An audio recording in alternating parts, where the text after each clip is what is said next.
Hello my dear students, I am Pratika, accountancy lecturer in Alpha Pre-University College, Kyanagar. This is my 14th video class of 2nd PUC Accountancy NCERT syllabus. In this video class, I am going to solving the third problem of the 12 marks of accounting for partnership firm. So this question is asking for 12 marks. 12 marks ge keluvantaha question. This is very important. Already in my last two video classes, I solved two problems. Now I am going to solving the third problem of the this chapter. So this question, even the question bankina. So page number 36 nallide, that is fourth question bankina page number 36 nalli 4ನೇ question idirutte. So ee question ನಾನು ಇವಾಗ solve ಮಾಡ್ತಾ ಇದ್ದೀನಿ, ಹೇಗೆ solve ಮಾಡೋದು ಅಂತ ಹೇಳಿ. Solve ಮಾಡೋದಕ್ಕಿಂತ ಮುಂಚೆ ನೀವು ಮಾಡಬೇಕಾಗಿರೋ ಕೆಲಸ, ಕ್ವೆಶ್ಚನ್ ಫಸ್ಟ್ ನೀಟಾಗಿ ಓದ್ಕೋಬೇಕು. ಏನು ಕೊಟ್ಟಿದ್ದಾರೆ ಕ್ವೆಶ್ಚನ್ ಅಲ್ಲಿ, ಏನೆಲ್ಲ ಐಟಮ್ಸ್ ಇದೆ, ಯಾವ ರೀತಿ ನಾವು ಕನ್ಸಿಡರ್ ಮಾಡಬೇಕು ಆ ಐಟಮ್ಸ್ನ, ಯಾವ್ಯಾವ ಅಕೌಂಟಲ್ಲಿ ತಗೋಬೇಕು, ಸೊ ಅಡ್ಜಸ್ಟ್ಮೆಂಟ್ ಏನೇನಿದೆ ಎಲ್ಲವನ್ನ ಫಸ್ಟ್ ಕ್ವೆಶ್ಚನ್ ಅನ್ನು ನೀಟಾಗಿ ಓದಿ ಅಂಡರ್ಸ್ಟ್ಯಾಂಡ್ ಮಾಡಿಕೊಂಡಾಗ ಮಾತ್ರ ನೀವು ಆನ್ಸರ್ ಅನ್ನು ಮಾಡೋದಕ್ಕೆ ಸಾಧ್ಯ. ಹಾಗಾಗಿ ಕ್ವೆಶ್ಚನ್ ಅನ್ನು ಓದ್ಬಿಡೋಣ. Rajesh and Rakesh are partners in a firm sharing profits and losses in the ratio of 3:2. ನೋಡಿ, ಅವರ ರೇಷಿಯೋವನ್ನು ಕೊಟ್ಟಿದ್ದಾರೆ ಇಲ್ಲಿ. The ratio is 3:2. ಇದೇ ರೇಷಿಯೋವನ್ನು ಬಳಸ್ಕೊಂಡು ನೀವು ಪ್ರಾಫಿಟ್ ಆಗಿರ್ಬೋದು, ಲಾಸ್ ಆಗಿರ್ಬೋದು, ರಿಸರ್ವ್ ಫಂಡ್ ಆಗಿರ್ಬೋದು, ಯಾವುದನ್ನೇ ಆದರೂ on the basis of that ratio you have to distribute. Their balance sheet as on 31/3/2018 stood as follows. So ಅವರ ಕಂಪನಿಯ ಬ್ಯಾಲೆನ್ಸ್ ಶೀಟ್ ಅನ್ನ ಇಲ್ಲಿ ಕೊಟ್ಟಿದ್ದಾರೆ. ಬ್ಯಾಲೆನ್ಸ್ ಶೀಟ್ ಅಲ್ಲಿ ಏನೇನಿದೆ, let's see one by one. Creditors 41,500, general reserve 4,000, capital ಕೊಟ್ಟಿದ್ದಾರೆ ಇಬ್ರು, ರಾಜೇಶ್ ಮತ್ತೆ ರಾಕೇಶ್ದು. ಸೊ ಹೊಸಬ ಇವಾಗ ಅಡ್ಮಿಟ್ ಆಗ್ತಾ ಇರೋದ್ರಿಂದ ಅವನು ಇಲ್ಲಿರಲ್ಲ, ಇಬ್ರು ಮಾತ್ರ ಇರ್ತಾರೆ.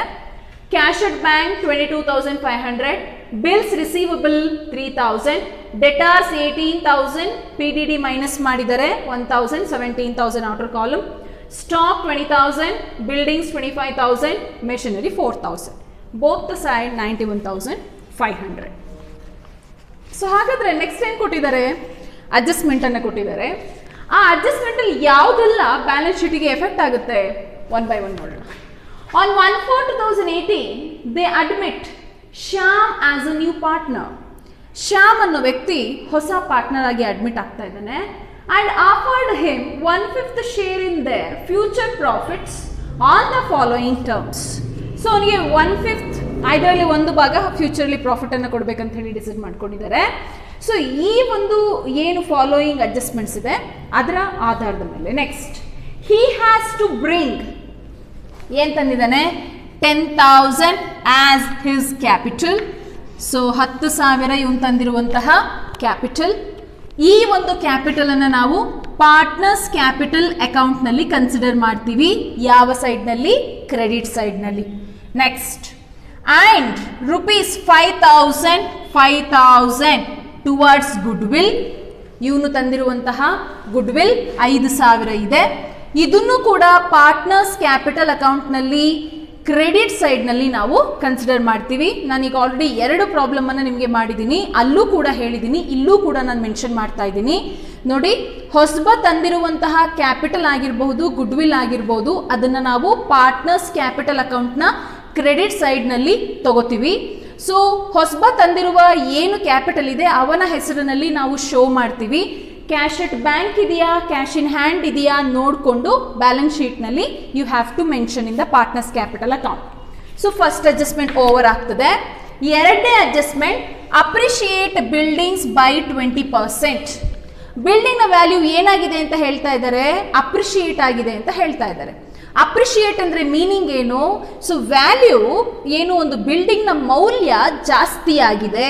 ಅಪ್ರಿಷಿಯೇಟ್ ಅಂದರೆ ಮೀನಿಂಗ್ ಏನು, ಜಾಸ್ತಿ ಆಗಿದೆ, ಬಿಲ್ಡಿಂಗ್ನ ಮೌಲ್ಯ ಜಾಸ್ತಿ ಆಗಿದೆ. ನಮ್ಮ ಹತ್ರ ಒಂದು ಬಿಲ್ಡಿಂಗ್ ಇದೆ, ಹೋದ ವರ್ಷ 10,000 ಇತ್ತು, ಈ ವರ್ಷ 12,000 ಆಗಿದೆ. ಅಂದ್ರೆ ಅರ್ಥ ಏನು, ಅದರ ವ್ಯಾಲ್ಯೂ ಜಾಸ್ತಿ ಆಗಿದೆ ಅಂದಮೇಲೆ ಅದು ನಮಗೆ ಇನ್ಕಮ್ ಅಲ್ವಾ ಕಂಪನಿಗೆ. ಸೊ ಹಾಗಾಗಿ ಇದನ್ನ ನಾವು ರಿವ್ಯಾಲ್ಯೂಯೇಷನ್ ಅಕೌಂಟ್ ನ ಕ್ರೆಡಿಟ್ ಸೈಡ್ ನಲ್ಲಿ ತಗೋತೀವಿ. ಸೊ ಬಿಲ್ಡಿಂಗ್ಗೆ ಅಡ್ಜಸ್ಟ್ಮೆಂಟ್ ಇದೆ. ಸೊ ನಾನು ಬಿಲ್ಡಿಂಗಿಗೆ ಸ್ಟಾರ್ ಮಾರ್ಕ್ ಹಾಕೋತೀನಿ. ಯಾವುದಕ್ಕೆಲ್ಲ ಅಡ್ಜಸ್ಟ್ಮೆಂಟ್ ಇದೆ ಅದಕ್ಕೆ ನಾನು ಸ್ಟಾರ್ ಮಾರ್ಕ್ ಹಾಕಿರ್ತೀನಿ. ಬಿಲ್ಡಿಂಗ್ಗೆ ಏನಾಗಿದೆ, ಬಿಲ್ಡಿಂಗು ಅಪ್ರಿಷಿಯೇಟ್ ಆಗಿರೋದ್ರಿಂದ ಯಾವ ಸೈಡ್ ತಗೋಬೇಕು, ರಿವ್ಯಾಲ್ಯೂಯೇಷನ್ ಅಕೌಂಟ್ ನ ಕ್ರೆಡಿಟ್ ಸೈಡ್ ತಗೋಬೇಕು. ಎಷ್ಟು ಅಪ್ರಿಷಿಯೇಟ್ ಆಗಿದೆ ಅಷ್ಟನ್ನ ಮಾತ್ರ. Next, maintain 5% PDD on debtors. So last 2 ಲೆಕ್ಕದಲ್ಲಿ ಡೈರೆಕ್ಟ್ ಆಗಿ ಅವನೇ ಕ್ಯಾಲ್ಕುಲೇಟ್ ಮಾಡಿ ಕ್ಯಾಶ್ ಅನ್ನ ಕೊಟ್ಬಿಟ್ಟಿದ್ದ ಇಷ್ಟ ಆಗಿದೆ ಅಂತ. ಬಟ್ ಇಲ್ಲಿ ಏನ್ ಮಾಡಿದ್ದಾರೆ, ಪರ್ಸೆಂಟೇಜ್ ಅನ್ನ ಕೊಟ್ಟಿದ್ದಾರೆ. ಸೊ ಪರ್ಸೆಂಟೇಜ್ ಅನ್ನ ಕೊಟ್ಟಿರೋದ್ರಿಂದ ಆ ಪರ್ಸೆಂಟೇಜ್ ಅನ್ನ ಡೆಟಾಸ್ ಮೇಲೆ ಕ್ಯಾಲ್ಕುಲೇಟ್ ಮಾಡಿಬಿಟ್ಟು ನಾವು ಆನ್ಸರ್ ಅನ್ನ ನೋಡ್ಬೇಕಾಗ್ತದೆ. ಸೊ ನೆಕ್ಸ್ಟ್, ಸೊ ಈಗ ಡೆಟಾರ್ಸ್ಗೂ ಕೂಡ ಏನಿದೆ, ಅಡ್ಜಸ್ಟ್ಮೆಂಟ್ ಇದೆ. ನಾನು ಸ್ಟಾರ್ ಮಾರ್ಕ್ ಹಾಕೋತಿದ್ದೀನಿ. Provide for outstanding repair bills 1000. Outstanding repair bills. So repair bill ಅನ್ನ ನಾವು ಪೇ ಮಾಡಿಲ್ಲ, ಔಟ್ಸ್ಟ್ಯಾಂಡಿಂಗ್ ಆಗಿ ಉಳ್ಕೊಂಡಿದೆ, ಅದು ನನ್ನ ಕಂಪನಿಗೆ ಎಕ್ಸ್ಪೆನ್ಸಸ್ ಆಗುತ್ತೆ. ಹಾಗಾಗಿ ರಿವ್ಯಾಲ್ಯೂಯೇಷನ್ ಅಕೌಂಟ್ ನ ಡೆಬಿಟ್ ಸೈಡ್ ನಲ್ಲಿ, ವೆರಿ ಗುಡ್, ಡೆಬಿಟ್ ಸೈಡ್ ನಲ್ಲಿ ನಾವು ಈ ವ್ಯಾಲ್ಯೂವನ್ನ ನಾವು ತೋರಿಸ್ತೀವಿ. ಯಾವುದನ್ನ, ಔಟ್ಸ್ಟ್ಯಾಂಡಿಂಗ್ ರಿಪೇರ್ ಬಿಲ್ಸ್. ರಿಪೇರ್ ಮಾಡಿರೋದಕ್ಕೆ ಅಂದ್ರೆ ಯಾವುದೋ ಒಂದು ಮಿಷನರಿ ಹಾಳಾಗಿದೆ, ಅದು ರಿಪೇರಿಗೆ ಬಂದಿದೆ, ರಿಪೇರ್ ಮಾಡಿರೋದಕ್ಕೆ ಒಂದು ಬಿಲ್ ಕೊಟ್ಟಿದ್ದಾನೆ, ರಿಪೇರ್ ಮಾಡಿಬಿಟ್ಟು 1000 ರೂಪಾಯಿ, ನಾವು ಅದನ್ನ ಪೇ ಮಾಡಿಲ್ಲ, ಬಟ್ ಪೇ ಮಾಡಬೇಕು. ಸೊ ಪೇ ಮಾಡಬೇಕು, ಬಟ್ ಅದು ಕಂಪನಿಗೆ ಏನು ಎಕ್ಸ್ಪೆನ್ಸಸ್ ಆಗ್ತದೆ. ರಿವ್ಯಾಲ್ಯೂಯೇಷನ್ ಅಕೌಂಟ್ನ ಯಾವ ಸೈಡ್ ತಗೋತೀರಾ, ಡೆಬಿಟ್ ಸೈಡಲ್ಲಿ ತಗೋತೀರಾ. ಸೊ ಇಲ್ಲಿ ಕೊಡುವ ಯಾವುದೇ ಅಡ್ಜಸ್ಟ್ಮೆಂಟು 2 ಕಡೆ ಎಫೆಕ್ಟ್ ಆಗುತ್ತೆ. ಒಂದು ರಿವ್ಯಾಲ್ಯೂಯೇಷನ್ ಅಕೌಂಟ್, ಇನ್ನೊಂದು ಬ್ಯಾಲೆನ್ಸ್ ಶೀಟ್. ಮೈಂಡಲ್ಲಿ ಇಟ್ಕೊಳ್ಳಿ, ಅಡ್ಜಸ್ಟ್ಮೆಂಟ್ ಎಲ್ಲವೂ ಕೂಡ 2 ಸೈಡ್ ಎಫೆಕ್ಟ್ ಆಗ್ತದೆ. ಒಂದು ರಿವ್ಯಾಲ್ಯೂಯೇಷನ್ ಅಕೌಂಟ್, ಇನ್ನೊಂದು ಬ್ಯಾಲೆನ್ಸ್ ಶೀಟ್. ಇದನ್ನು ಮೈಂಡಲ್ಲಿ ಇಟ್ಕೋಬೇಕು. So next, prepare revaluation account, partners capital account, balance sheet. ನಾನು ಇವಾಗ ರಿವ್ಯಾಲ್ಯೂಯೇಷನ್ ಅಕೌಂಟ್ಗೆ ಕಾಲಮ್ ಹಾಕಿದ್ದೀನಿ. So how to do the revaluation account ನಿಮಗೆ ಗೊತ್ತಿದೆ. ನಾನು ಇನ್ನೊಮ್ಮೆ ಎಕ್ಸ್ಪ್ಲೈನ್ ಮಾಡ್ತಾ ಹೇಳ್ತಾ ಹೋಗ್ತೀನಿ. ನೀವೇ ಕ್ವಶನನ್ನು ಓದಿ ನೋಡ್ಕೋಬೇಕು. ನಾನು ಅವಾಗಲೇ ಹೇಳಿದೆ, ಇದು ಕ್ವಶನ್ ಬ್ಯಾಂಕ್ ಏನಿದೆ, ಕೊಟ್ಟಿರುವಂಥ ಕ್ವಶನ್ ಬ್ಯಾಂಕಲ್ಲಿ 36ನೇ ಪೇಜ್ನಲ್ಲಿ ಎಷ್ಟನೇ ಲೆಕ್ಕ ಅಂತ ಹೇಳಿದ್ದೀನಿ, 4ನೇ ಲೆಕ್ಕ. ಸೊ ಫೈನ್, ಇವಾಗ 1 by 1 ನೋಡ್ತಾ ಬರೋಣ. ಸೊ ಫಸ್ಟು ಅಡ್ಜಸ್ಟ್ಮೆಂಟಲ್ಲಿ ಇರೋದೇ ನಮಗೆ ರಿವ್ಯಾಲ್ಯೂಯೇಷನ್ ಅಕೌಂಟಿಗೆ ಬರೋದ್ರಿಂದ, ಅಡ್ಜಸ್ಟ್ಮೆಂಟಲ್ಲಿ ಮೊದಲನೇ ಅಡ್ಜಸ್ಟ್ಮೆಂಟ್ ರಿವ್ಯಾಲ್ಯೂಯೇಷನ್ ಅಕೌಂಟಲ್ಲಿ ತಗೋತೀವಾ, ತಗೊಳ್ಳಲ್ಲ. ಸೊ ತಗೊಳ್ದಿರೋದ್ರಿಂದ ಎಲ್ಲಿ ತಗೋತೀವಿ, ಇದನ್ನ ಪಾರ್ಟ್ನರ್ಸ್ ಕ್ಯಾಪಿಟಲ್ ಅಕೌಂಟಲ್ಲಿ ತಗೋತೀವಿ. ಹಾಗಾಗಿ ಇದಿಲ್ಲಿ ಬರಲ್ಲ. 2ನೇ ಅಡ್ಜಸ್ಟ್ಮೆಂಟಿಗೆ ಬರ್ತೀನಿ. Appreciate building. ಸೊ ಎಲ್ಲಿಗೆ ಬರುತ್ತೆ, ರಿವ್ಯಾಲ್ಯೂಯೇಷನ್ ಅಕೌಂಟ್ನ ಕ್ರೆಡಿಟ್ ಸೈಡಿಗೆ ಬರುತ್ತೆ. By building account, by buildings account. ಎಷ್ಟಿದೆಯಪ್ಪ ಬಿಲ್ಡಿಂಗು ಬ್ಯಾಲೆನ್ಸ್ ಶೀಟಲ್ಲಿ ನೋಡಿ, 25,000 ಇದೆ. 25,000 ಇಂಟು 20% ಅಲ್ವಾ, 20 ಡಿವೈಡೆಡ್ ಬೈ 100 ಎಷ್ಟು ಬರುತ್ತೆ, 5,000 ರೂಪಾಯಿ ಬರುತ್ತೆ. ನಮಗೆ 5,000 ಏನಾಗಿದೆ, ಅಪ್ರಿಷಿಯೇಟ್ ಆಗಿದೆ, ಅಂದರೆ ಇನ್ಕ್ರೀಸ್ ಆಗಿದೆ. ಹಾಗಾಗಿ 5,000 ಇನ್ಕಮ್ ಬಂದಿದೆ ಅಂತ ನಾನು ತೋರಿಸಿದ್ದೀನಿ. So first adjustment over. ಎಲ್ಲಿ ತಗೋತೀವಿ, ಫಸ್ಟ್ ಅಡ್ಜಸ್ಟ್ಮೆಂಟ್ದು, ದಟ್ ಈಸ್ 10,000 ಮತ್ತು 5,000. we take it in a partners capital account. So second adjustment, appreciate buildings by 20%. So I consider here, see, by buildings account 25,000 into 20 divided by 100, it's a 5,000. ಯಾಕೆ ನಾನು credit side ತಗೊಂಡಿದ್ದೀನಿ, because appreciate means what, increase ಆಗಿದೆ. Increase ಅಂದರೆ ನಮಗೆ ಏನಾಗಿದೆ, profit ಆಗಿದೆ. All profit ಎಲ್ಲ ಇನ್ಕಮನ್ನು ನಾವು ಯಾವ ಸೈಡ್ ಮೆನ್ಷನ್ ಮಾಡಬೇಕು, ರಿವ್ಯಾಲ್ಯೂಯೇಷನ್ ಅಕೌಂಟ್ನ ಕ್ರೆಡಿಟ್ ಸೈಡಲ್ಲಿ ಮೆನ್ಷನ್ ಮಾಡಬೇಕು. Fine. The third adjustment, maintain 5% PDD on debtors. Debtors ಮೇಲೆ 5% PDD ಅನ್ನು ಮೇಂಟೈನ್ ಮಾಡಿ ಅಂತ ಹೇಳಿದ್ದಾರೆ. ಸೊ ಈಗ ನಾವು ನೋಡಬೇಕಾಗಿರೋದು, ಡೆಟಾರ್ಸ್ ಎಷ್ಟಿದೆ, 18,000 ಇದೆ. 18,000 ಮೇಲೆ 5% ಅಂತ ಹೇಳಿದ್ರೆ 900 ರೂಪೀಸ್ ಬರುತ್ತೆ, ಹೌದಲ್ವಾ? ಅಬ್ಸರ್ವ್ ಮಾಡಿ. So 18 maintain 5% on debtors PDD on debtors ಅಂತ ಹೇಳಿದ್ದಾರೆ. 18,000 ಮೇಲೆ 5% ಮಾಡಿದ್ರೆ 900 ಬರುತ್ತೆ. ಬಟ್ ಇಲ್ಲಿ ನಮಗೆ PDD ಎಷ್ಟಿದೆ, 1,000 ಇದೆ. ಅಲ್ಲಿ ಅಂಡರ್ಸ್ಟುಡ್ ಏನಂತ, 100 ರೂಪೀಸ್ ನಮಗೆ ರಿಕವರ್ ಆಗಿದೆ. ಅಂದರೆ ಯಾರೋ ಸಾಲವನ್ನು 100 ರೂಪೀಸು ತೀರಿಸಿದ್ದಾರೆ, ಕಡಿಮೆ ಆಗಿದೆ ನಮಗೆ ಸಾಲ ಅಂತ ಹೇಳಿ ಅರ್ಥ. ಸಾಲ ಕಮ್ಮಿ ಆದರೆ ನಮಗೆ ಯಾರೋ ಸಾಲ ತೀರಿಸಿದ್ದಾರೆ ಅಂದರೆ ಬೇರೆಯವರು ನಮಗೆ ಸಾಲ ಕೊಡಬೇಕಾಗಿರೋದು 1000 ಕೊಡಬೇಕಾಗಿತ್ತು, ಬಟ್ ಅದೀಗ ಎಲ್ಲಿಗೆ ರೆಡ್ಯೂಸ್ ಆಗಿದೆ, 900ಗೆ ರೆಡ್ಯೂಸ್ ಆಗಿದೆ ಅಂದ್ರೆ ಅಲ್ಲಿಗೆ ಅಂಡರ್ಸ್ಟುಡ್ ಇನ್ನು 100 ರೂಪೀಸ್ ನಮಗೆ ಏನಾಗ್ತದೆ, ಇನ್ಕಮ್ ಆಗ್ತದೆ. ನೋಡಿ, ಮೇಂಟೈನ್ಡ್ 5% PDD ಆನ್ ಡೆಟಾಸ್ ಮೇಲೆ 5% ಮಾಡಿದಾಗ ನಮಗೆ ಓನ್ಲಿ 900 ರೂಪೀಸ್ ಬರುತ್ತೆ. ಬಟ್ ನಾವಿಲ್ಲಿ ತೋರಿಸ್ಕೊಂಡಿರೋದು 1000 ರೂಪೀಸ್. ಸೊ ಹಾಗಾಗಿ 1000 ಇಂದ 900 ಅನ್ನು ಮೈನಸ್ ಮಾಡಿದ್ರೆ ನಮಗೆ ಸಿಗೋದು ಇನ್ನು 100 ರೂಪೀಸ್ ಏನಾಗುತ್ತೆ ನಮಗೆ, it is an income to the company by PDD. So ಹೇಗೆ ತೋರಿಸ್ತೀರಾ, 1000 ಮೈನಸ್ 5 ಡಿವೈಡೆಡ್ ಬೈ 100 ಇಂಟು 18,000 ಮಾಡಿದ್ರೆ ನಿಮಗೆ 900 ರೂಪೀಸ್ ಬರುತ್ತೆ. So you will get 100 rupees is a income to the company. So third adjustment over. Fourth adjustment, provide for outstanding repair bills rupees 1000. So 1000 repair bill ಇದೆ. So outstanding repair bill ಕಂಪನಿಗೆ ಏನಾಗುತ್ತೆ, repair bill is a expenditure to the company. Repair bill is a expenditure to the company. But ನಮಗೆ expenses ಆದ್ರೂ ಕೂಡ ನಾವು ಆ repair bill ಅನ್ನ pay ಮಾಡೇ ಇಲ್ಲ, ಕಂಪನಿಯಿಂದ ಎಕ್ಸ್ಪೆನ್ಸಸ್ ಪೇ ಮಾಡಿಲ್ಲ, ಬಟ್ ಪೇ ಮಾಡಬೇಕು. ಔಟ್ಸ್ಟ್ಯಾಂಡಿಂಗ್ ಅಂತ ಇದೆ ಅಂದ್ರೆ ನಾವಿನ್ನೂ ಆ ದುಡ್ಡನ್ನ ಕಟ್ಟಿಲ್ಲ, ರಿಪೇರ್ ಬಿಲ್ ಅನ್ನ ಪೇ ಮಾಡಿಲ್ಲ. ಪೇ ಮಾಡಿಲ್ಲದೆ ಇರೋದ್ರಿಂದ ಇದು ನಮಗೆ ಎಕ್ಸ್ಪೆನ್ಸಸ್ ಕೂಡ ಹೌದು. So we have to pay to the pay the repair bill ಅಂತ ಹೇಳಿದ್ರೆ ಔಟ್ಸ್ಟ್ಯಾಂಡಿಂಗ್ ಆಗಿರೋದ್ರಿಂದ ದಿಸ್ ಇಸ್ ದ ಲಯಬಿಲಿಟಿ ಕೂಡ ಹೌದು. ಹಾಗಾಗಿ ರಿವ್ಯಾಲ್ಯೂಯೇಷನ್ ಅಕೌಂಟ್ ಅಲ್ಲಿ ಒಂದ್ಸಲ ಕನ್ಸಿಡರ್ ಮಾಡ್ತೀವಿ, ಅಗೇನ್ ಬ್ಯಾಲೆನ್ಸ್ ಶೀಟಿನ ಲಯಬಿಲಿಟಿ ಸೈಡ್ ಅಲ್ಲಿ ಒಂದ್ಸಲ ಕನ್ಸಿಡರ್ ಮಾಡ್ತೀವಿ. So first we have to consider in the debit side of the revaluation account to outstanding repair bill. So ಎಷ್ಟಿದೆ, 1000 ರೂಪೀಸ್. ಇನ್ನೇನಾದ್ರೂ ಇದೆಯಾ ಅಡ್ಜಸ್ಟ್ಮೆಂಟ್ಸ್? ಏನೂ ಇಲ್ಲ ಅಲ್ಲ, ಎಲ್ಲ ಅಡ್ಜಸ್ಟ್ಮೆಂಟ್ ಕಂಪ್ಲೀಟ್ ಆಯ್ತು ಇಲ್ಲಿಗೆ.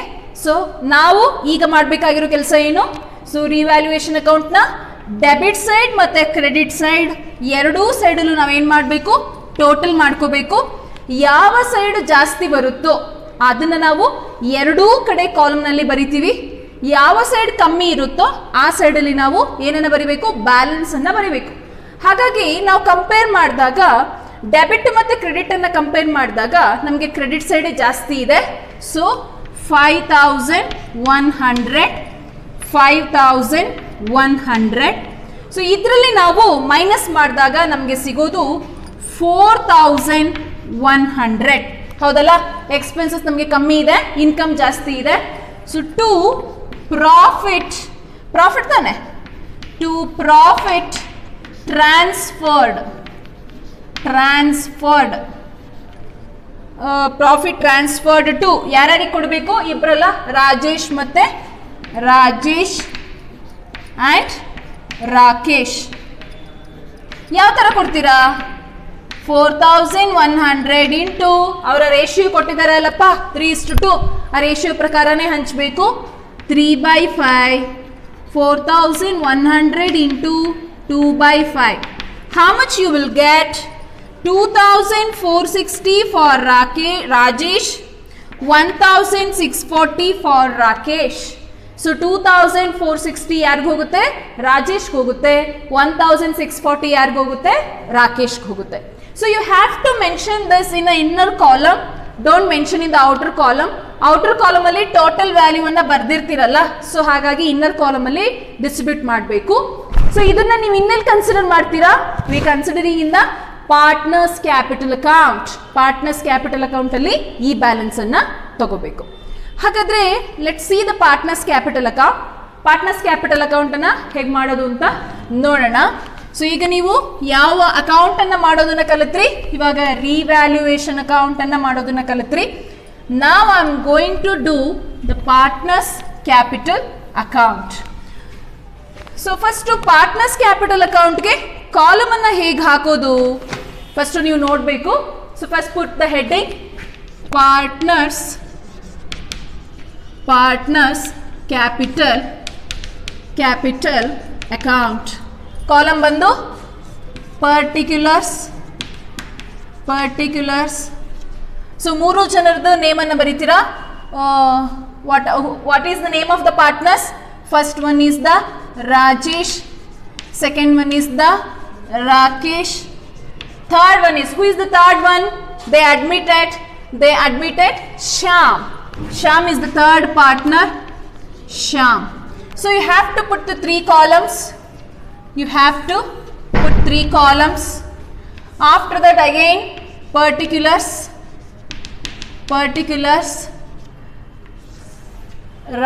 Rajesh,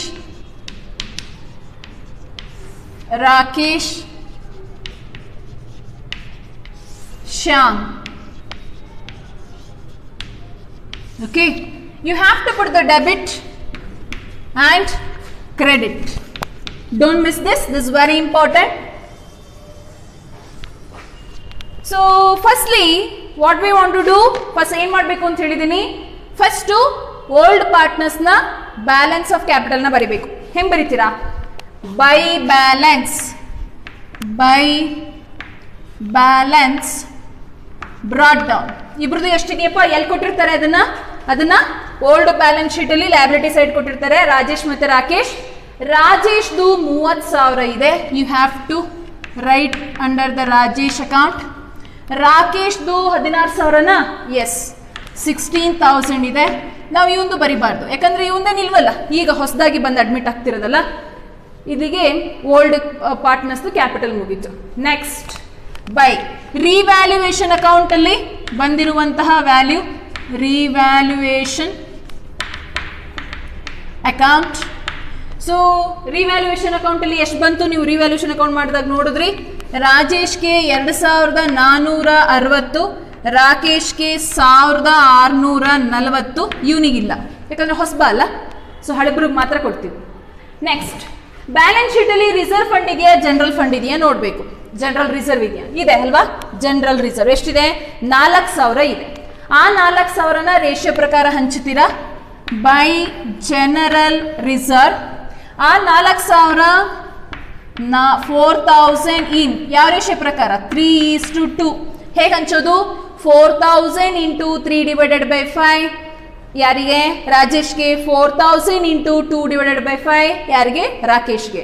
ಆ್ಯಂಡ್ ಶ್ಯಾಮ್ಗೆ ಕೊಡೋ ಹಾಗಿಲ್ಲ. ಸೊ ಜನರಲ್ ರಿಸರ್ವ್ ಬಂದು ಮೊದಲನೇ ಅವನಿಗೆ 2,400 ಬರುತ್ತೆ, ಎರಡನೇ ಅವನಿಗೆ 1,600 ಬರುತ್ತೆ, ಇವನಿಗಿಲ್ಲ. ಜನರಲ್ ರಿಸರ್ವ್ ಆಯಿತು. ಪ್ರಾಫಿಟ್ ಆ್ಯಂಡ್ ಲಾಸ್ ಅಕೌಂಟ್ ಏನಾದರೂ ಕೊಟ್ಟಿದ್ದಾರಾ? ಯು ಹ್ಯಾವ್ ಟು ಅಬ್ಸರ್ವ್, ಕೊಟ್ಟಿಲ್ಲ. ಸೊ ನೆಕ್ಸ್ಟ್ ಇದಾದ್ಮೇಲೆ ಹೊಸಬಾ ತಂದಿರುವ ಕ್ಯಾಪಿಟಲ್ ಏನಿದೆ, ಏನಂತಿದೆ ಬ್ಯಾಲೆನ್ಸ್ ಶೀಟ್ ಅಲ್ಲಿ? ಕ್ಯಾಶ್ ಅಟ್ ಬ್ಯಾಂಕ್ ಅಂತಿದೆ. ಬ್ಯಾಂಕ್ ಅಂತಾನೆ ನೀವು ಶೋ ಮಾಡಬೇಕು.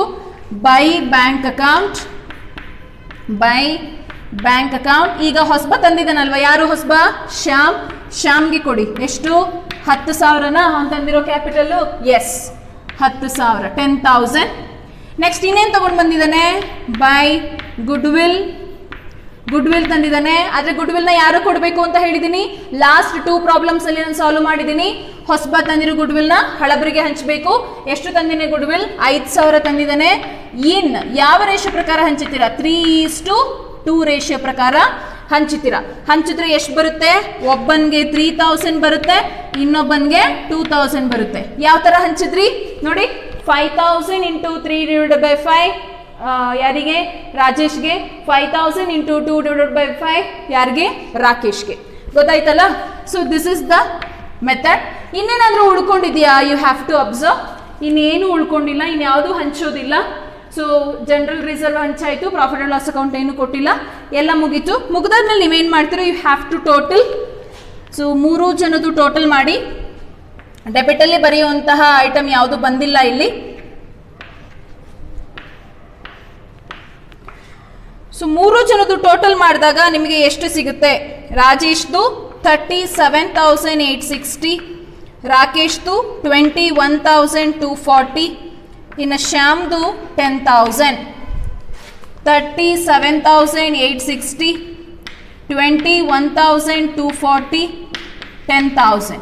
ಸೊ ಇಲ್ಲಿ ಯಾವುದೇ ವ್ಯಾಲ್ಯೂ ಇಲ್ಲದೆ ಇರೋದ್ರಿಂದ ಟು ಬ್ಯಾಲೆನ್ಸ್ ಕ್ಯಾರಿ ಡೌನ್ ಎಷ್ಟಿದೆ? 37,860, 21,240 ಆ್ಯಂಡ್ 10,000. ಇದನ್ನು ನಾವು ಬ್ಯಾಲೆನ್ಸ್ ಶೀಟ್ನಲ್ಲಿ ಬ್ಯಾಲೆನ್ಸ್ ಶೀಟ್ ಅಲ್ಲಿ ಕ್ಯಾಪಿಟಲ್ ಅಕೌಂಟ್ ಬರಿತೀವಲ್ಲ, ಆ ಕ್ಯಾಪಿಟಲ್ ಅಕೌಂಟ್ ಬರೆಯುವಾಗ ಬ್ಯಾಲೆನ್ಸ್ ಶೀಟ್ ನ ಲಯಬಿಲಿಟಿ ಸೈಡ್ ಅಲ್ಲಿ ಈ ಮೂರೂ ಜನದ್ದು ಕೂಡ ಬ್ಯಾಲೆನ್ಸ್ ಅನ್ನ ನಾವು ಶೋ ಮಾಡಬೇಕು. So this is the account is preparing of the partners capital account. So observe ಮಾಡಿ, ಫಸ್ಟು ಓಲ್ಡ್ ಪಾರ್ಟ್ನರ್ಸ್ದು ಕ್ಯಾಪಿಟಲ್ ಬರಿತೀವಿ, ಆಮೇಲೆ ರಿವ್ಯಾಲ್ಯೂಯೇಷನ್ ಅಕೌಂಟ್ನ ಬ್ಯಾಲೆನ್ಸ್ ಬರಿತೀವಿ, ಪ್ರಾಫಿಟ್ ಬಂದಿದ್ರೆ ಆ ಕಡೆ ಬರಿತೀವಿ, ಲಾಸ್ ಬಂದರೆ ಡೆಬಿಟಲ್ ಬರಿತೀವಿ. After that general reserve reserve fund ಕೊಟ್ಟಿದ್ದಾರೆ ನೋಡ್ಕೊಳ್ಳಿ, ಜನರಲ್ ರಿಸರ್ವ್ ಕೊಟ್ಟಿದ್ದಾರೆ, ರೇಷೆ ಪ್ರಕಾರ ಹಂಚ್ತೀರಾ. ಪ್ರಾಫಿಟ್ ಆ್ಯಂಡ್ ಲಾಸ್ ಅಕೌಂಟ್ ಕೊಟ್ಟಿದ್ದಾರೆ ನೋಡಿ, ಕೊಟ್ಟಿಲ್ಲ ಅಂದರೆ ಹಾಗೆ ಬಿಡಿ. ನೆಕ್ಸ್ಟು ಅವ್ನು ತಂದಿರೋ ಕ್ಯಾಪಿಟಲ್ ಗುಡ್ ವಿಲ್ ಮಾತ್ರ ಹೊಸಬ ತಂದಿರೋದನ್ನ ಹಳಬ್ರಿಗೆ ಹಂಚ್ತೀರಾ. ಕ್ಲಿಯರ್ ಆಯ್ತಲ್ಲ, ಗೊತ್ತಾಯ್ತಲ್ಲ ಹೇಗೆ ಮಾಡೋದು ಅಂತ. ಈ ಬ್ಯಾಲೆನ್ಸ್ ಅನ್ನೇ ನಾವು ಬ್ಯಾಲೆನ್ಸ್ ಶೀಟಿನ ಲಯಬಿಲಿಟಿ ಸೈಡಲ್ಲಿ ಕ್ಯಾಪಿಟಲಲ್ಲಿ ತಗೊಳ್ಳುವಂಥದ್ದು. ಈ ಕ್ಯಾಪಿಟಲ್ ತಗೋಬಾರ್ದು, ಗೊತ್ತಾಯ್ತಾ? ಹಾಗಾದರೆ ಬ್ಯಾಲೆನ್ಸ್ ಶೀಟ್ ಮಾಡೋಣ. ಫೈನ್. ಸೊ ನಾನಿವಾಗ ನಿಮಗೆ ಬ್ಯಾಲೆನ್ಸ್ ಶೀಟನ್ನು ಹೇಗೆ ಪ್ರಿಪೇರ್ ಮಾಡೋದು ಈ ಅಕೌಂಟಿಗೆ ಅಂತ ಹೇಳಿ ತೋರಿಸ್ಕೊಡ್ತೀನಿ. So you have to put the column for the balance sheet. ಈಗ ಆಲ್ರೆಡಿ ನಾನು 2 ಪ್ರಾಬ್ಲಮಲ್ಲಿ ಮಾಡಿ ತೋರಿಸಿರೋದ್ರಿಂದ ನೀವೇ ಬ್ಯಾಲೆನ್ಸ್ ಶೀಟನ್ನು ಹಾಕೋದು ಪ್ರಾಕ್ಟೀಸ್ ಮಾಡ್ಕೊಂಡು ಬಿಟ್ಟಿರ್ತೀರ. ಈಗ ನಿಮ್ಗೆ ಆಲ್ರೆಡಿ ಗೊತ್ತಾಗಿರುತ್ತೆ. So balance sheet as on. So ಯಾವ ಡೇಟಿನ ಒಂದು ಬ್ಯಾಲೆನ್ಸ್ ಶೀಟನ್ನು ನಾವು ಪ್ರಿಪೇರ್ ಮಾಡಬೇಕು ನೋಡಿ, 1/4/2018. So put the column liabilities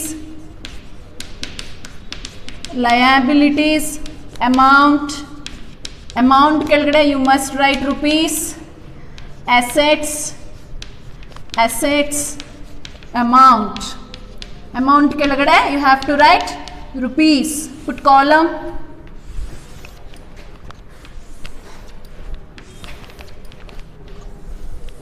so now old balance ಶೀಟನ್ನು ನೋಡಿಕೊಂಡು ನೀವು ಈ ಬ್ಯಾಲೆನ್ಸ್ ಶೀಟನ್ನು ಪ್ರಿಪೇರ್ ಮಾಡಬೇಕು ಅಂತ ಹೇಳಿದ್ದೆ. ಫಸ್ಟು ಲಯಬಿಲಿಟಿ ನೋಡ್ಬಿಡೋಣ. ಲಯಬಿಲಿಟಿ ಕ್ರೆಡಿಟರ್ಸ್ ಇದೆ. ಕ್ರೆಡಿಟರ್ಸ್ಗೆ ಅಡ್ಜಸ್ಟ್ಮೆಂಟಲ್ಲಿ ಏನಾದರೂ ಹೇಳಿದಾರಪ್ಪ? ಅಬ್ಸರ್ವ್ ಮಾಡಿ, ಕ್ರೆಡಿಟರ್ಸ್ಗೆ ಅಡ್ಜಸ್ಟ್ಮೆಂಟಲ್ಲಿ ಏನೂ ಹೇಳಿಲ್ಲ. ಏನೂ ಹೇಳಿಲ್ಲದೆ ಇರೋದ್ರಿಂದ directly we can take the creditors. How much is 41,500. So 41,500. Next ಬರ್ತೀನಿ, ಏನಿದೆ ಜನರಲ್ ರಿಸರ್ವ್ ತಗೋಬೇಕಾ? ಜನರಲ್ ರಿಸರ್ವ್ ನಾವು ಬ್ಯಾಲೆನ್ಸ್ ಶೀಟಲ್ಲಿ ತಗೋಬೇಕಾ? ತಗೊಳ್ಳೋ ಹಾಗಿಲ್ಲ. ಯಾಕೆ ತಗೊಳ್ಳೋ ಹಾಗಿಲ್ಲ? We already consider in the partners capital account. ಹಾಗಾಗಿ ನಾವು ಜನರಲ್ ರಿಸರ್ವ್ ಅನ್ನ ಬ್ಯಾಲೆನ್ಸ್ ಶೀಟಲ್ಲಿ ತಗೊಳ್ಳಲ್ಲ. ನೆಕ್ಸ್ಟ್ ಬರ್ತೀನಿ capital accounts. So capital accounts ಅನ್ನ ಯಾವ ವ್ಯಾಲ್ಯೂ ಅನ್ನ ತಗೋಬೇಕು ನಾವು ಕ್ಯಾಪಿಟಲ್ ಅಕೌಂಟ್ಸಿಗೆ? ಕ್ಯಾಪಿಟಲ್ ಅಕೌಂಟ್ಸ್ ಎಷ್ಟು ಜನ ಇದ್ದಾರಪ್ಪ ಕಂಪ್ನಿನಲ್ಲಿ? ಕ್ಯಾಪಿಟಲ್ ಅಕೌಂಟ್ಸ್ ರಾಜೇಶ್, ರಾಕೇಶ್ ಮತ್ತೆ ಶ್ಯಾಮ್. ಸೊ ಇದ್ರ ವ್ಯಾಲ್ಯೂ ಬಂದು ನೀವೀಗ ತಾನೇ ನಾನು ಪಾರ್ಟ್ನರ್ಸ್ ಕ್ಯಾಪಿಟಲ್ ಅಕೌಂಟಲ್ಲಿ ಬ್ಯಾಲೆನ್ಸ್ ತೋರಿಸ್ದೆ, ಆ ಬ್ಯಾಲೆನ್ಸನ್ನು ನಾವಿಲ್ಲಿ ಕನ್ಸಿಡರ್ ಮಾಡಬೇಕು. 37,860, 21,240 and 10,000. So this is the capital balance of the Rajesh, Rakesh and Shyam. ಇನ್ನೇನು ಉಳಿದಿಲ್ಲ ಅಂದಮೇಲೆ, ಇದೆಲ್ಲ ಮುಗಿದ ಮೇಲೆ ಇನ್ಯಾವುದನ್ನು ಅಬ್ಸರ್ವ್ ಮಾಡಬೇಕು ಅಂತ ಹೇಳ್ಕೊಟ್ಟಿದ್ದೀನಿ ನಾನು? ರಿವ್ಯಾಲ್ಯೂಯೇಷನ್ ಅಕೌಂಟ್ ಡೆಬಿಟ್ ಸೈಡ್ನಲ್ಲಿ ಯಾವುದಾದ್ರೂ ಔಟ್ಸ್ಟ್ಯಾಂಡಿಂಗ್ ಇದೆಯಾ, ಔಟ್ಸ್ಟ್ಯಾಂಡಿಂಗ್ ಎಕ್ಸ್ಪೆನ್ಸಸ್ ಇದೆಯಾ? You have to observe. ಇದೆ. ಯಾವುದಿದೆ ಹೇಳಿ ನೋಡೋಣ? Outstanding repair charges, repair bills. ಹೌದಲ್ವಾ? ನಾವಿನ್ನೂ ಕಟ್ಟಿಲ್ಲಪ್ಪ ರೀಪೇರ್ ಬಿಲ್ಲನ್ನು ನಮ್ಮ ಕಂಪನಿಯಿಂದ ನಾವಿನ್ನೂ ಕಟ್ಕೊಟ್ಟಿಲ್ಲದೆ ಇರೋದ್ರಿಂದ ಅದು ಔಟ್ಸ್ಟ್ಯಾಂಡಿಂಗ್ ಆಗಿದೆ. ಔಟ್ಸ್ಟ್ಯಾಂಡಿಂಗ್ ಅಂದರೆ ನಾವು ಪೇ ಮಾಡಬೇಕು, ಅಂದರೆ ನಾವು ಲಯಬಲ್ ಆಗಿದ್ದೀವಿ, ನಾವು ಹೊಣೆಗಾರರಾಗಿದ್ದೀವಿ. ಹಾಗಾಗಿ we have to consider in the liability side outstanding repair bill 1,000. ಈಗ ರಿವ್ಯಾಲ್ಯೂಯೇಷನ್ ಅಕೌಂಟ್ ಕ್ರೆಡಿಟ್ ಸೈಡಲ್ಲಿ ಯಾವುದಾದ್ರೂ ಅಡ್ವಾನ್ಸ್ ಇದೆಯಾ ನೋಡ್ಕೊಳ್ಳಿ. ಅಡ್ವಾನ್ಸ್ ಯಾವುದೂ ಇಲ್ಲ ಅಂತ ಹೇಳಿದ್ರೆ ಯಾವುದು ತಗೊಳ್ಳುವಂಥ ಅವಶ್ಯಕತೆ ಇಲ್ಲ, ಯಾವುದೂ ಇಲ್ಲ. ಹೌದಲ್ಲ? ನೆಕ್ಸ್ಟ್ ಅಸೆಟ್ಸಿಗೆ ಬರ್ತೀನಿ. ಇಲ್ಲಿಗೆ ಲಯಬಿಲಿಟೀಸ್ ಏನಾಯಿತು? ಓವರ್ ಆಯಿತು. ಸೊ ಈಗ ಇದರಲ್ಲಿ ಯಾವುದರಲ್ಲಿ ಅಸೆಟ್ ಸೈಡ್ನಲ್ಲಿ first thing cash at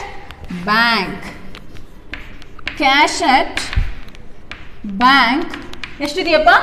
22,500 plus 22,500 ಆದ್ಮೇಲೆ ಯಾವ್ದು ತಗೋಬೇಕು ನೆಕ್ಸ್ಟ್? ಅವನು ತಂದಿರೋ ಹೊಸಬ ತಂದಿರುವ ಕ್ಯಾಪಿಟಲ್ ಅನ್ನು ತಗೋಬೇಕು. ಎಷ್ಟು ತಂದಿದ್ದಾನೆ ಹೊಸಬ ಕ್ಯಾಪಿಟಲ್? That is 10,000.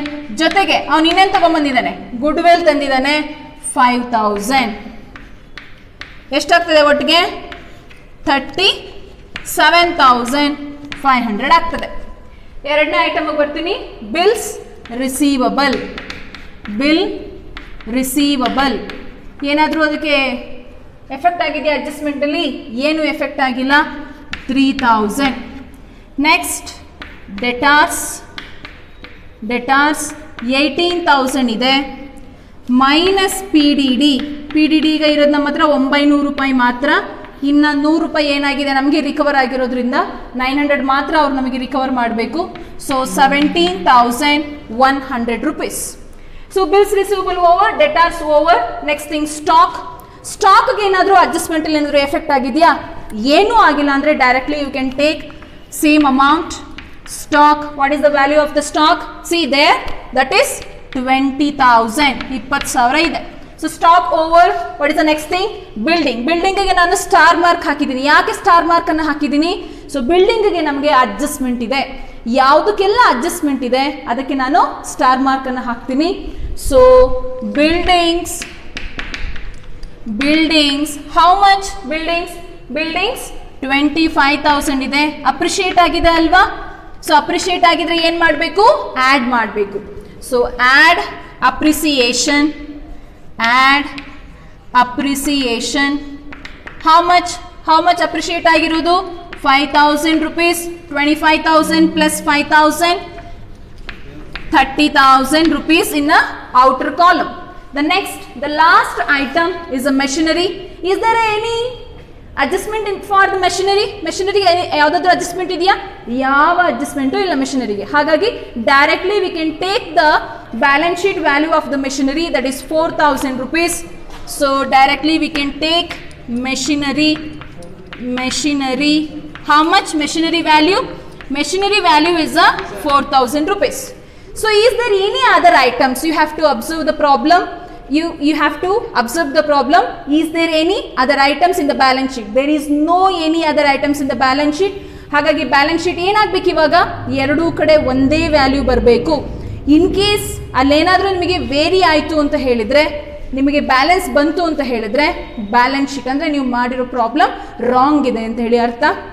ಆಮೇಲೆ ನೀವು ಮೊದಲಿನಿಂದ ನೋಡ್ಕೊಂಡು ಬರಬೇಕಾಗ್ತದೆ. ಎಲ್ಲಿಂದ? ರಿವ್ಯಾಲ್ಯೂಯೇಷನ್ ಅಕೌಂಟ್ ಕರೆಕ್ಟ್ ಮಾಡಿದ್ದೀನಾ, ಪಾರ್ಟ್ನರ್ಸ್ ಕ್ಯಾಪಿಟಲ್ ಅಕೌಂಟ್ ಕರೆಕ್ಟ್ ಮಾಡಿದ್ದೀನಾ, ಆಮೇಲೆ ಬ್ಯಾಲೆನ್ಸ್ ಶೀಟಿಗೆ ಬರಬೇಕಾಗ್ತದೆ. ಹಾಗಾಗಿ ಪ್ರಾಬ್ಲಮ್ನ ಮಾಡುವಾಗಲೇ ಕರೆಕ್ಟಾಗಿ ನೋಡಿ ಅಡ್ಜಸ್ಟ್ಮೆಂಟನ್ನು ನೀಟಾಗಿ ಓದಿ ಪ್ರಾಬ್ಲಮನ್ನು ಮಾಡಬೇಕು. ಗೊತ್ತಾಗ್ತದೆ ಅಲ್ಲ? ಸೊ ನಾವು we can total both the side, that is liabilities and assets. You should total. So you will get the answer 1,11,600. Both the side 1,11,600. ಎರಡೂ ಕಡೆನೂ ಕೂಡ ಎಷ್ಟು ಬರ್ತದೆ? 1,11,600 ರೂಪಾಯಿ. ಸೊ ಇಲ್ಲಿಗೆ ಎಂಡ್ ಆಗುತ್ತೆ ಪ್ರಾಬ್ಲಮ್ಮು. ಯಾವ್ಯಾವ ಅಕೌಂಟ್ ಪ್ರಿಪೇರ್ ಮಾಡಿದ್ರಿ? Revaluation account, partners capital account and final balance sheet. This question is asking for 12 marks. This is very important for the examination. Don't miss. Practice at home. ಮತ್ತು next ಕ್ಲಾಸ್ನಲ್ಲಿ ನಾವು ಬೇರೆ ತರಹದ problem, ಈಗ ನಾನು 3 ಪ್ರಾಬ್ಲಮನ್ನು ಮಾಡಿಸಿದೆ. 3 problem ಕೂಡ ಒಂದೇ ರೀತಿ ಇತ್ತು, ಸ್ವಲ್ಪ ಡಿಫ್ರೆನ್ಸ್ ಇತ್ತು ಅಷ್ಟೇ. 3 ಪ್ರಾಬ್ಲಮಲ್ಲಿ ಸ್ವಲ್ಪ ಡಿಫ್ರೆನ್ಸ್ ಇತ್ತು. ಈಗ ಅಡ್ಜಸ್ಟ್ಮೆಂಟನ್ನು ಬೇರೆ ಬೇರೆ ರೀತಿ ಕೊಟ್ಟಾಗ ಹೇಗೆ ನಾವು ಪ್ರಾಬ್ಲಮನ್ನು ಸಾಲ್ವ್ ಮಾಡೋದು ಅಂತ ಹೇಳಿ ನಾನು ನಿಮಗೆ ನೆಕ್ಸ್ಟ್ ವಿಡಿಯೋ ಕ್ಲಾಸ್ನಲ್ಲಿ ಎಕ್ಸ್ಪ್ಲೈನ್ ಮಾಡಿಕೊಡ್ತೀನಿ. Thank you.